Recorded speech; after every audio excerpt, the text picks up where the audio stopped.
Hello and live from Las Vegas. It is Acacia Thornton, the CEO Legal Coach. I'm so excited you're here because today we are talking about what to do when facing difficult people. Ew.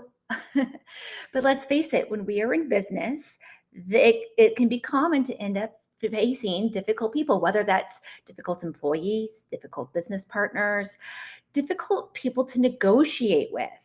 And that's what we're going to get into today. We're going to start to talk about, removing the veil. How can we get inside the heads of these people a little bit more to help us accomplish our goals and what we're after while getting everybody on the same side? So let's dive right in. Let's go. So the action headed your way today is we're going to have a bit of a practical guidance, just a mini talk, some examples, walk you through a formula that I have, and tell you some of the stories and difficulties that I've experienced as an attorney, as a successful sales rep, and as a leader in the business world to start giving examples about how we can actually apply this in our business context. And then at the end, of course, we're going to have an open Q&A where you can submit your questions via the chat. We are streaming live on a number of platforms here. So go ahead. They're all going to come to the same place for me, and we'll start to answer those. And along the way there, I'm also going to give you all a freebie for you to have that you can take and start building things with your business today. So if you're ready, because I know I am, bam, let's get into this. Now, first off, who am I? Why would I even know what I am talking about? Again, my name is Acacia Thornton. I am an award-winning sales rep for Fortune 500 as well as a smaller company. I am also a licensed attorney for different Fortune 500 and smaller companies, medium-sized companies, and I've had over a decade as a licensed attorney. And then, of course, I am a business coach and business consultant. I've been doing that for closer to 20 years. And what this means is collectively, I've dealt with a lot of difficult people, and I've helped my clients get through a lot of difficult situations as well. And what I've learned is it's often reframing or reshifting how we're interpreting the other side, especially when it comes to negotiations like a licensed attorney. There's a lot of attorneys out there that sort of have reputations as being difficult, being hardball, you can't move forward, no risk, it's got to be perfect this way or the highway. So we'll talk about some of the things that I've faced and my clients have faced over those 2 decades of experience so that you can learn from it today. The formula. Now, this is a formula that I'm not the first to come up with this formula, but I have found that it's a great way to look at dealing with difficult people. So more and more evidence and science is coming out that when we have thoughts, those thoughts lead to our emotions, and our emotions lead to our actions. And then the outcome of that is our reality that we're seeing every day, what manifests in front of us. And this is true for every single person. Now, these thoughts could be, this is difficult. These thoughts could be, I'm unworthy. These thoughts could be anything that we have learned and adapted over life from our childhood and gotten into our subconscious. But they can also be the thoughts that we're interpreting as adults right here, right now in these scenarios. And then, of course, when we have a thought, we react to that, the emotion, right? If I think I am unworthy, I'm going to think people treat me that way. And I'm going to have an emotion, this guy is being difficult. This woman just doesn't get me. And have these emotional responses. And then for ones that are happening today, those thoughts, it might be this person's being difficult. And then we feel frustrated. I can't get done what I need to get done. And we have those emotions, they build up. They could ball into multiple things, and they could have layers to them.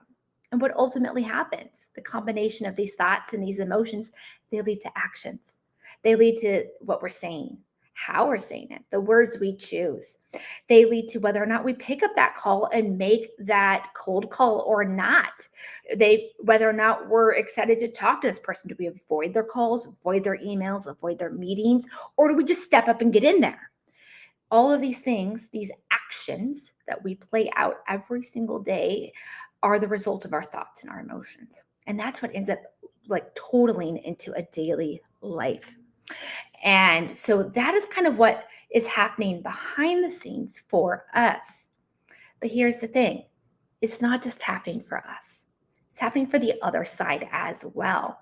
And so I have this thoughts, emotions, actions represented here on the screen, right? So let's say the other person is going through their thoughts, their emotions, their actions, And then we have you on the other side going through your thoughts, emotions, and your actions, right? You're taking those actions that they're leading and putting out into the world, the reality. You see that. You're going to have your emotional and your thought reactions to that as well. So this formula doesn't happen just on one side. It's going to happen on both sides. And somewhere in the middle is our reality, is what's going on. And this means you've got a lot of power. And I think we forget that sometimes. We get caught up in the emotions or the thoughts or the situation, and we forget how much power we have in a situation, right? We 100% control our actions. We 100% control our emotions, and we can definitely get in there and control our thoughts. But beyond that, it's not just our thoughts for us and of ourselves, but of them, right? If you go back to this formula and we're looking at how thoughts lead to emotions, lead to actions, our thoughts about them, their actions, their emotions, or what we think their thoughts are, now interpret the rest of our equation, our formula as well, which means that when we start looking at these things and deep dive into them, we can shift and change the reality of that conflict a lot faster. So what are these inputs that we're getting from the other side, right? We're going to hear their tone of voice, their word choices, their behavior. We're going to see that. And sometimes their lack of action. Sometimes one of the most difficult things is they're not doing what you need them to do, or they're not responding. You're like, I have followed up with them 20 times. He knows I have a deadline today. What's going on? And so we then interpret those inputs, the actions that we're seeing them put out there. We start to interpret that, and we start to think that they are being difficult. When the truth is, because we don't know what's going on with the thoughts and emotions side of their equation, they may not actually be trying to be difficult. It is our interpretation of it that is leading to difficulties, or the sense of difficulty, that emotional frustration. So that is kind of our first look at this equation. And how can we deal with difficult people is first, what's going on the back end for them, right? I had a client that I used to support, one of their employees, and this employee was cranky, grumpy, old man. And I didn't know if he just hated life, if he hated the world. I didn't know if he was discriminating against me. Did he hate me as a person? I couldn't tell. But I did know that I loathed working with this person and supporting them. It was my job to. I needed to. And I loved that job. But this person, the second I would see their emails in my inbox, I would cringe. After months of working with this person, on one of our calls, we had to have an urgent call, and we hop on the call and he's on video and he's like, hey, I'm sorry if you hear anything in the background. I'm at the hospital. My wife's getting her cancer treatment today. The reason he was being difficult was, yes, he didn't like having to deal with a lawyer or go through the business situations we were in. But there were other things in his thoughts and his emotions that were impacting those actions that weren't directly related to what he and I were working on, or what our bigger client was working on. There were other things influencing his thoughts and his emotions, because emotions are the direct input into actions. His concerns for his wife and his family, because he had children, was impacting that. I was blind to those thoughts and those emotions on his side, and I could only sit there and interpret what was in front of me, which was his tone of voice, the way he was treating me, and so on. But there was more going on the back end. To help a client once, I had a client who was really frustrated. He was trying to get this project completed, but he needed his partners to sign off. His business was owned 50-50, so to get certain things approved, he had to have the approval of the other partner. The other partner was not responding to him, and it was infuriating him. He's like, he knows I have this deadline. I cannot get through to him. Why isn't he responding? And I was like, hey, Mark, let's take a step back. I know you're after this goal right now, and I know you're up against this deadline. That's got to be stressing you out. And he's like, yeah, it is. I'm ready to move forward, and I can't get his response. I was like, okay, what's the most important thing to him? Your partner. What's the most important thing to him? Is this project the most important thing to him right now? And he's like, no, it's not. In fact, I know what it is. There was something else that when he reframed to look at what might be going on the back end for his business partner, he quickly had his answer and he knew what he needed to say and step up and do to support his business partner. So then his business partner would support him and give him the answer he needed. So a lot of times it's not just what's happening on our end of the equation. It's what we don't see going on the back end of the other half. And that's what's going on the back end with the other party. Another way we can kind of look at this is reframing the goal. When we're dealing with a difficult person, we're probably not there by choice. There's probably a reason we're there, whether it's a business reason, a leadership reason, a revenue goal reason, negotiation, whatever your motivation may be, you're there to accomplish a goal. You have a reason.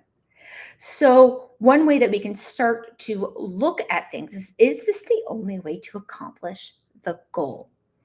An example would be I was working with a client's customer and we were doing negotiations, and this customer had a very strongly opinionated lawyer on the other side. It's the way I will put that. And this person became very difficult to deal with. He even came along and said, "These are the demands that we have, take them or leave them." The problem was those take it or leave it's would actually be negative for my client. And one of them was even borderline illegal. So it was just like, why are you being difficult this way? And I wasn't going to be, while I had ideas about his thoughts and his emotions on the other side, I wasn't going to be able to influence them. I wasn't going to be able to do something with empathy that was going to change his actions. So I reframed the goal. The goal here was to close this deal for my client. And I am dealing with a difficult person on the other side, the other attorney. Well, attorneys work for their clients, which means the client can influence the attorney's decisions. Just because the attorney says this is very risky or this isn't going the way I want, it doesn't mean that's what the business wants or what the business needs. The business person, the business owner, was ultimately the one who could influence the attorney. Now, under legal ethics, I, as an attorney, am not allowed to talk to an opposing client or other side's client. I shouldn't say opposing, the other side's client if I know they have legal counsel. So I can't go to the other side's business team.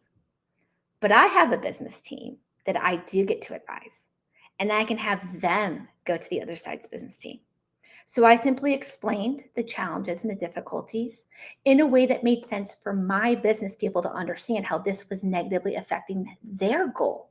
Their goal was to close this deal. And so they went to the other side's business line. I was like, "Hey, I thought we were on the same page about the goal here. The feedback we're getting about your attorney is that they're doing things in conflict to that. Can you either find out why so we can address them, or do you mind just kind of getting them in line?" So sure enough, the other side's business team went to their lawyer and said, "Lawyer, we don't need those things. You're being difficult when there's no need to. Back down."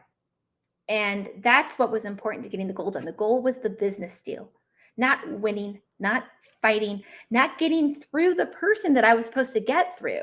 I was able to reframe what the goal was. The goal was to complete negotiations to get the deal done. But me battling, working with, struggling with this one person was not the only way to do that, right? So I was able to find other people that can influence that person or that would have authority over that person who could go in and help resolve the matter more amicably and quickly in a way that got everybody on the same page for the same goal. So this is a way that when we reframe the goal and how we're approaching it, the goal is rarely to win. Is that really what we want for our business? Because winning is about our ego sometimes, or our insecurities and other things. What really is the goal? Why are we interacting with this other side? And are there other people or other approaches that we can take to accomplish that goal? Acknowledge and bring them along. So sometimes there isn't anybody else that we can go to. This is the person we've got to work with. And so what we can do is, while we can't always know those thoughts and those emotions behind the scenes leading to their actions, we do know that we can start to nudge them in our direction. And I call this acknowledge and bring them along. Now, I had learned a formula a while ago, many years ago, that was about, hey, acknowledge the problem, then reframe it, say, hey, am I understanding it? And say it in a different way. And then ask questions for clarity and then address those questions.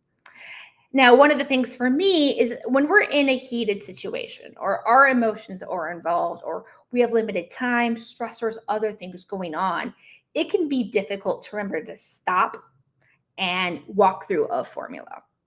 So in my experience, I find it just more valuable to stop and reframe. Just reframe. Is it me? Is it them? Because it's probably both. The truth is, it's probably both, right? Our emotional reaction and our actions are what's hitting an energetic conflict. It doesn't mean the conflict is real. It is what is being perceived. And then how can I help them perceive me differently? And how can I see them differently? And that's why I've created this acknowledge and bring them along. So in my experience doing a lot of contract negotiations, both in person and on paper, is I have learned that a majority of the time, people come in with whatever their stance is. This is how we do things. Now, how we do things has a reason. Like a policy, for example, a company policy has a reason it exists. But there's always a justification or reason to have exceptions or carve-outs to everything. And so just because there might be a pre-standing policy in how they're going to approach or what they're going to ask for in this scenario, doesn't mean it's the only way. So instead of just saying with posturing, I need this is our policy, is to say why. Justify.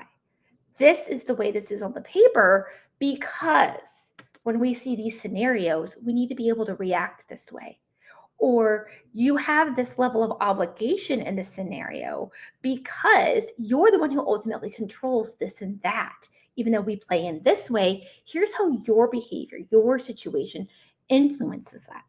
And when you start to be able to justify why something is the way it is, the other side can, one, have empathy, understand with emotion and their thoughts why you're coming from your perspective. And they can start to reframe how they approach you. And then the other is, if that's not working, if you're saying your side and the why and reasons behind why things are coming out the way they are from your side, is to start asking them questions. I once had a negotiation where this person was doing the honeys and sweeties and things at me that I thought were very belittling and quite unprofessional for the scenario. But this person was demanding that their client get what they want when their client was very much in the wrong. But this person didn't see their client in the wrong. And that's okay. That is a lawyer's job, was to defend, protect, and represent their client. So I could not convince him to my side because I felt in many ways he was not open to hearing my justifications. So I started asking him questions. Okay, if I do this the way you say, I've got to go to my client, and I know my client is going to ask these questions. How do you suggest I respond to my client with these questions? Now, what I'm doing as I ask these questions to the opposing counsel in this scenario is I'm starting to get them to understand there was no valid reason, or the valid reasons were not going to influence my client and support my client's goals. And so by doing that, I was able to help them open up their thoughts to the situation. They wanted A and B, but by letting them slowly see from their side, because he was not going to listen to me, he was not going to hear me. I needed him to start to see for himself and understand where I was coming from on behalf of my client. So asking questions in a very practical way that get them to think differently is going to be very helpful, because then it helps bring them along without them feeling forced, without them being told. Nobody wants to be told what to do or how to behave. We all want to make our own independent decisions about things. And we want to feel that we are making our own independent decisions about things.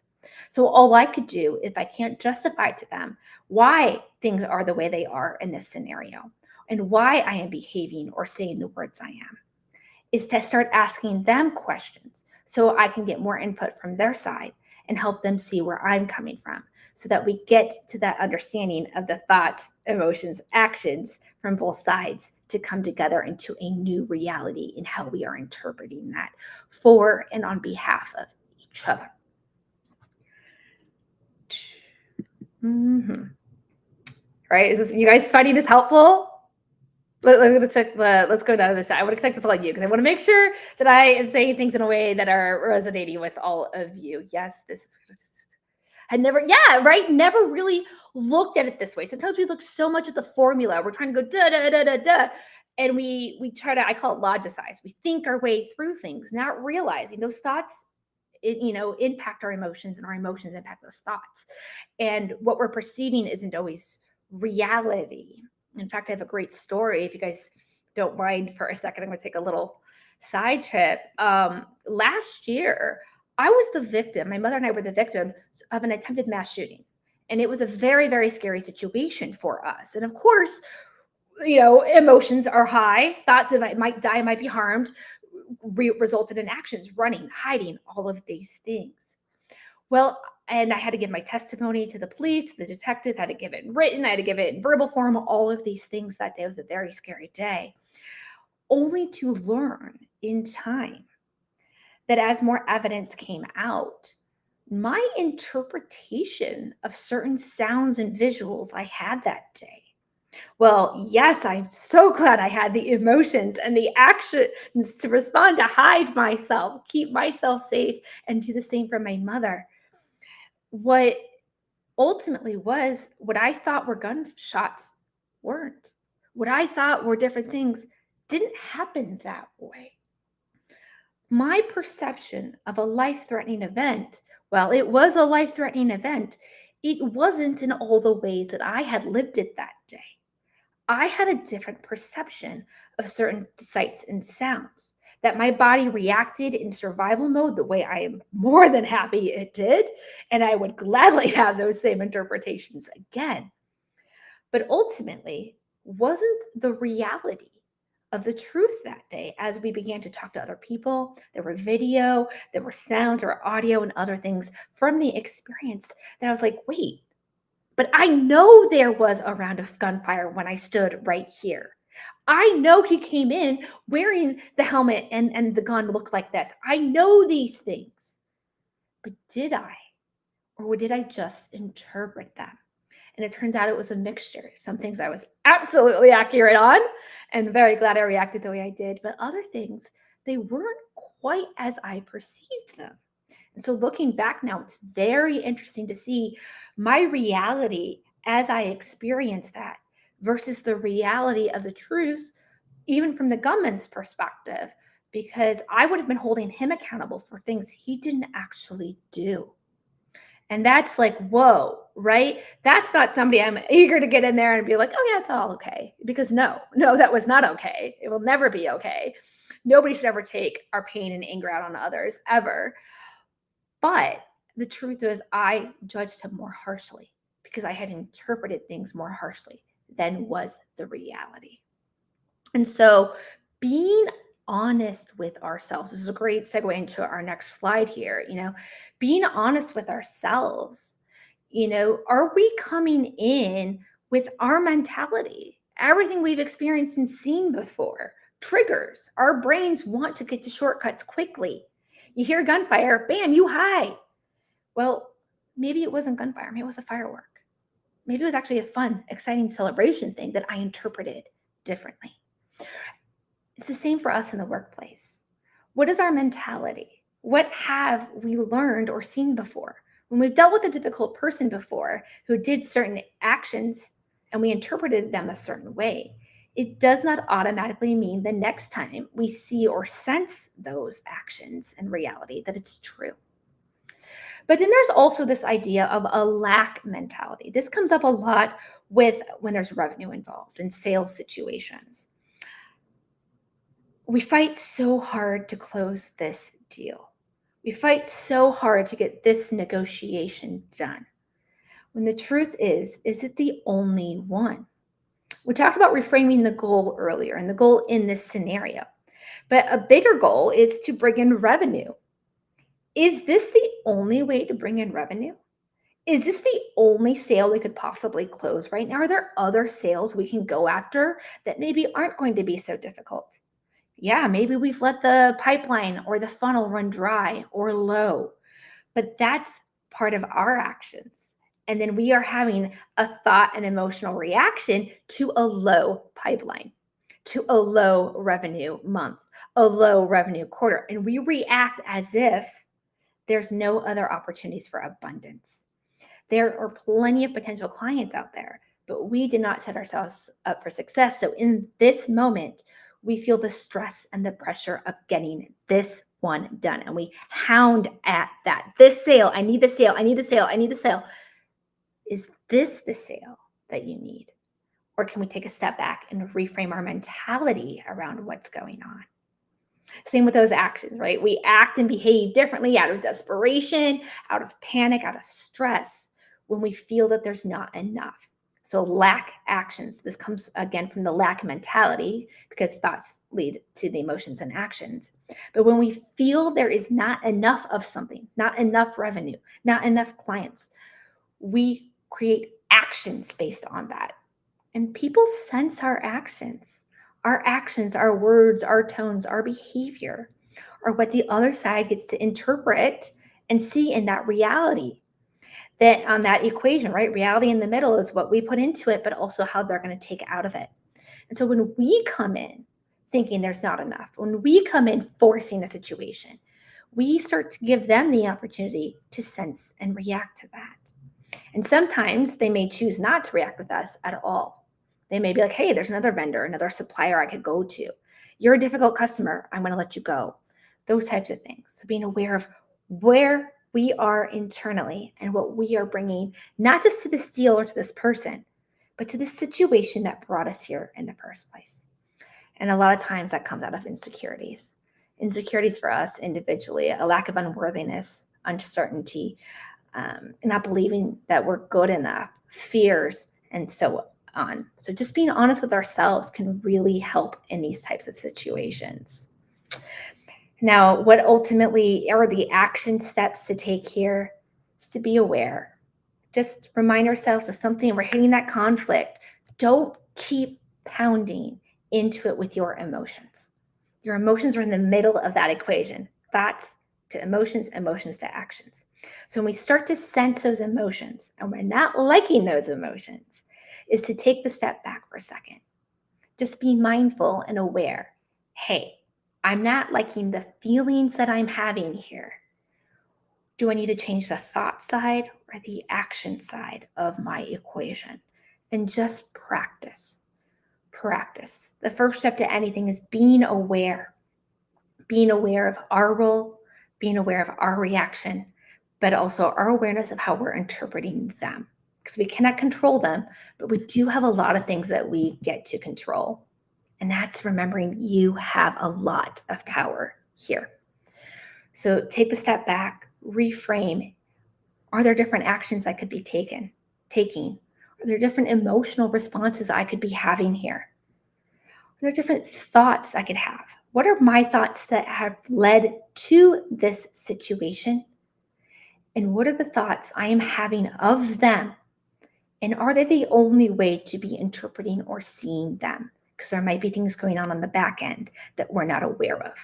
And then working our way through questions, justifying our situation, why we are doing this, and being able to communicate that is now what's going to lead to having better resolution whenever we are sensing a difficult person. Because nobody goes out into the world being like, you know what, I feel like being difficult today. There are reasons we do things as humans. They're going to have their reasons. We're going to have ours. And let's do what we can do to remove the negativity and bring in ways that can be more empathetic and resolving to the situation. So let's get into our freebie and Q&A time.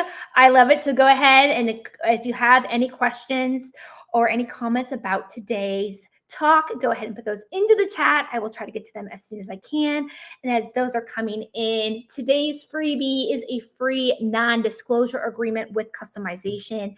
How that applies to today is that whenever we're out there having conversations with people, we're building new business relationships, we're enhancing existing ones, or we're trying to solve problems like negotiation or getting a deal done, oftentimes we are exchanging confidential information for our business. And right, we talked about how just justifying things. This is why we have things this way. This is how we come to these types of decisions as a company. This is why we approach things this way. All of these things are giving into intimate details about your company, its operations. And an NDA is the free and easy way to protect all of that every single day. And it's not just going to protect those things, it's going to protect everything else about your conversations, including your brilliant ideas, your revenue plans, your products, all of those things, anything you list as confidential information on there is going to be protected. It's going to be protected in a way that they can't just go share these with your competitors. They can't go put this on the internet. They can't make money from this in a way that you don't approve, and so on. An NDA is the simple and easy way to get all of that done every single day. And I can tell you from having worked with the big leagues and worked in sales in a number of ways, this is what those guys are doing every single day. Sales conversations are often not allowed to happen without an NDA in place. Definitely no business relationships on paper without an NDA in place, and so on. So let's go ahead and get into your questions. What do we got here, guys? What do we got? Okay, so, yes. Okay, all right. How can you proactively create a supporting? Yeah, no, this is great. How do you get in there proactively, right? Like, let's talk about not even getting to the conflict point for a second. So, and this could happen like with your employees, but it can also happen with the other side. Is we talk about the goal a little bit, right? And the goal is our why. Why are we doing this? Why are we here? Getting everybody on the same why.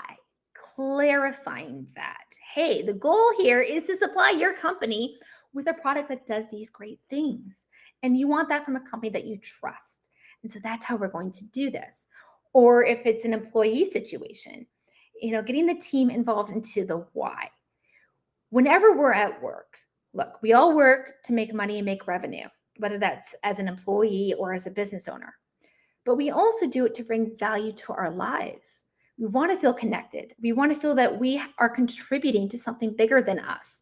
And knowing the why behind something really helps us get there and connect with that. We feel part of something bigger. And this is definitely big in the employee context because employees don't get to see everything that you do when you're up at management and the C-suite. They don't know those bigger level goals. They just see the little tasks in front of them. And tasks can become daunting. They can become boring, and they become transactional in a way that you feel you've lost value. So by giving everybody the why, the mission, the purpose, and how everyone's individual pieces play in is going to be a big part of creating that supporting goal, right? And so when we all feel supported, we all feel heard and part of something bigger, we usually are more likely to cooperate. The other part of that is allowing for questions. Don't see questions as, and this is a generational thing. I had a training many years back about how different generations treat questions. The baby boomers, they kind of grew up around parents that had been in the military, who had been through wars. And so they don't question authority. They weren't allowed to ask questions because the response would be, because I told you so. But our younger generations, they start to see questions because they want to understand or because they want to do it right. Maybe there's something, so they might just be like, well, why are we doing this? And to a certain authority type, that might be like, because I said so, because this is your job. They may be asking from a different place. So encouraging questions from the other side or from your team and allowing them to ask them, why are we doing this? We're doing this because it's going to help us build this product. We're doing this because it's going to help us build these deals. And these deals are going to lead to this type of opportunity for everyone. This product is going to change the world and the industry in these ways. So if they're asking why, it's usually because they don't fully understand something, not a challenge to authority. As part of a sort of the interpretation of somebody else's actions in a way that what they're asking, the way they're asking it may not be the way we're interpreting it. So that, and then of course, honoring humanity, right? No one is perfect. You're not perfect. I'm not perfect. Mistakes happen. And allowing that to be okay. There's a difference between repeating mistakes, but there's also growing. And when we allow our people and our teams to, oh, you didn't understand that? I'm sorry, I didn't explain that well. Here's how we're going to do better next time. Or, hey, I saw that you were doing this. Did you know that you can do these things? When we have that goal and we start to put in the right types of information, the questions being asked by both sides, because we can also ask questions of the other side and of our employees to understand better. It's about fostering the environment to begin with. And when we do that, you're going to avoid conflict a much easier, because the conflict won't be so hard and difficult, because everyone will feel more comfortable being able to explain or justify or ask the questions before you even get there. Yeah, good question. Good question. Let's see what else we got. I know, right? Yeah, that I totally agree. No, someone is saying that they had really never thought about the authority to employee situation that way, and it's like, yeah, it is, right? Either you're the employee or you're the authority, but we sometimes forget that. Flip the switch. Do you want to be talked to that way? Do you want to be treated that way? If this was, role reversal, what can we do to help that? What would motivate you as an employee who had to maybe do something you didn't want to do? But we do all have different motivations. That's a whole other training, but yeah. Are there legal legal and ethical stuff? Yes. This is another great question. When we're in conflict, depending on where the conflict is, it could lead to perceptions of discrimination or harassment. And it doesn't mean you are intending to discriminate. That might not be your thoughts. Those might not be your emotions, or they might be subconsciously and you're not aware of it. But there's also how they interpret our behavior. And we don't want to be fostering environments that have things that could be seen as discrimination or harassment, because we can't control their interpretation, but we can control our thoughts, our actions, and our behaviors. So being mindful of, is there even an opportunity for the most sensitive person in the world to see these things that way? Then we have a responsibility to come in and foster and build a different environment. So you don't want to be doing that. And in the legal and ethical context, right, the consequences really come out, and is there going to ever be enforcement? And enforcement would usually end up being a fine from an agency like OSHA or something, or an employment, but also a lawsuit. And so what you would want to do is then the behaviors, the words, the tones, the actions you're taking, how would an independent third party who does not have your thoughts in your background, who does not have the emotional reaction that you are having or that led to those actions, somebody with a different thought process, a different emotional response, a third party entirely, how might they interpret these things? Because those are the ones that are ultimately going to be like, yeah, this other person, they were reasonable and feeling they were being harassed, or this was a hostile environment, or yeah, I could see how this results in discrimination because there is a pattern of behavior. And those usually a pattern, right? One off, unless you're saying something very direct where it's like, okay, that was clearly not okay to say, which I would really hope that we're all, our mindsets and emotions are, adapting to the way culture and life is these days, which is honestly the way it's always been. And we just haven't been as honest with ourselves. And I'm glad that honesty is happening. But being mindful of, we have a responsibility along that way to clean that up, especially how we're treating others or the environments that we are fostering. Because yes, you can definitely. Are there, what are some other things? Okay, like, yeah, okay. Yeah, you're having the emotions. Okay. So this question is about having the emotions. You're in the space, you've got to deal with this person, you got to get through it. What do you do? For me, what I always find is reframing my goal and how I get that goal done. Okay, I got to close this deal. Great. Do I need to have an emotional reaction to that? No, it has to get done. It's just a task. It's just an action. It's just an action. Okay, what are the actions I need to take to get that task done? And how can I make those easy on myself? Nobody gets a raise for stressing. Nobody gets more money out of the situation for stressing.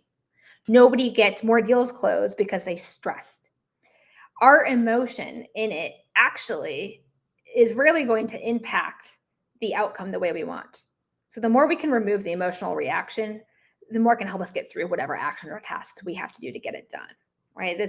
When I was in sales, like cold calling is a great example. Don't take it personally. Don't have thoughts that it's about you. Don't have the emotions, negative emotions, right? Remove those. Just focus on the task. The task is, I know if I make 100 cold calls today, I will at least have done the task I need to do. What's the easiest way I can do those? So I would take whatever is going on for you, see if you can remove the emotions altogether and just look at it as, here's the to-do list. Here's the steps I got to take. What's the easiest way I can get these done? What's the quickest way I can get these done at a standard of quality that I deliver and I deserve and my clients deserve? And let that be that.